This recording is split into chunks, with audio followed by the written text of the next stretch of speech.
Hi, welcome to Richard Kabili YouTube channel, and for today's tutorial, I will be teaching you on how to turn on and off send to HDMI in voiceover on iPhone X. But first, kindly subscribe to this channel and don't forget to hit the subscribe button and the bell to notify you for the new updates.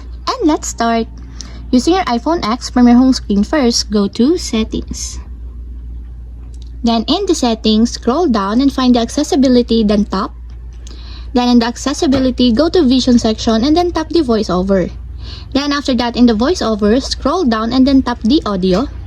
Then in this part in the audio, find the send to HDMI, and as you will see, there's a switch button located on the side of it. Then all you have to do is just tap it to enable until it becomes green. When the send to HDMI is enabled, any externally connected media devices should be reconnected for this change to take effect. And if you want to disable or turn off, just tap again the switch button, just like this. And that's it, we have successfully turned on and off send to HDMI in voiceover on iPhone X. If you have a question, kindly comment down below and don't forget to hit the subscribe button and the bell to notify you for the new updates. And thank you for watching!